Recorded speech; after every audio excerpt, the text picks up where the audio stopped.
right, let's quickly revise the law of reflection. If we have a mirror and a ray of light strikes that mirror at any point along its face, the first thing we have to know is what is the normal line. Now the normal line, remember, is always perpendicular to the face of that mirror, and it's an imaginary line, so you can draw it at any point where the incident ray strikes. The reflected ray will come off in this direction. The important thing is that the angle of incidence between the incident ray and the normal must equal the angle of reflection between the normal and the reflected ray. So that's the angle of incidence must always equal the angle of reflection.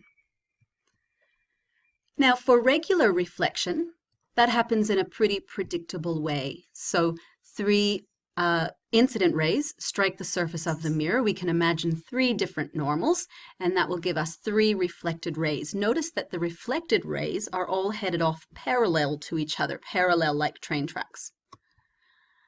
On a curved mirror, actually the same thing is happening. They're not parallel, but they are all headed off in the same direction. Images can be formed in both of these cases. In regular reflection, an image behind the mirror can be formed. Diffuse reflection happens when these incident rays strike an uneven surface. The important thing to understand here is that the law of reflection is still obeyed. So at every one of these surfaces, every one of these little surfaces, we can imagine a normal. And then the reflected ray reflects off of the surface in a way that still obeys the law of reflection. So for every incident ray and reflected ray pair, the angle of incidence is always equal to the angle of reflection. However, the reflected rays are all coming off in completely random directions. They're going all over the place. The uneven surface will cause a scattering of the light, and that means that no clear image can be formed. And this is what we call diffuse reflection. Okay, most importantly for this video though, we need to talk about what happens when the mirror is curved. So this is regular reflection, but regular reflection off of a curved mirror. So the first step is to draw in the normal, same as before. But in order to do that, we first have to draw a straight surface that we can make the normal 90 degrees to. And to do that, we draw a tangent to the curve. Remember from math that a tangent is a line that just skims the edge of that arc without actually passing through it at any point. So that would be a tangent line to our first incident ray. Then we draw a normal. Now the normal is not necessarily 90 degrees to the face of the mirror. It is 90 degrees to the face of the tangent to the mirror. And the tangent line is just drawn where the incident ray strikes the mirror.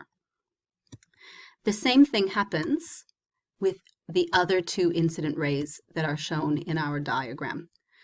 So at this stage, what we've got is three incident rays with three tangent lines drawn and three normals. And our normals are still drawn so that they're 90 degrees or perpendicular, but that is perpendicular to the tangent line.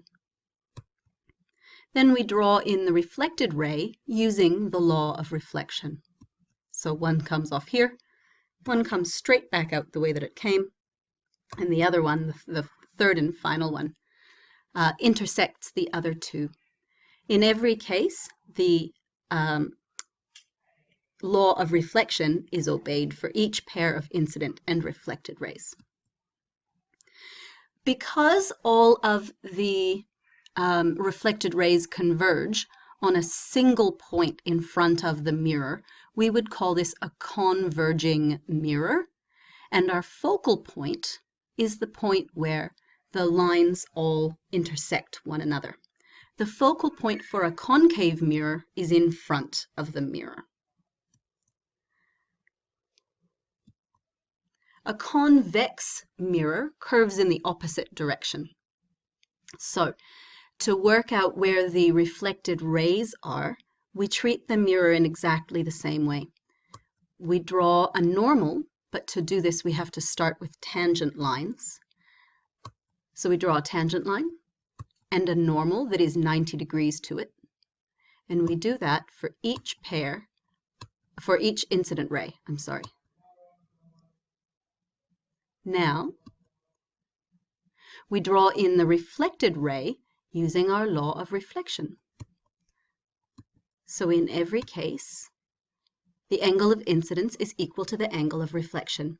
Our reflected rays come off in diverging directions away from one another. We can extend these rays back to find the focal point, imagining that this is where the light came from. So there is a focal point, but the focal point is behind the mirror. And a convex mirror is causing the light rays to diverge. That means move away from each other. So a convex mirror is called a diverging mirror.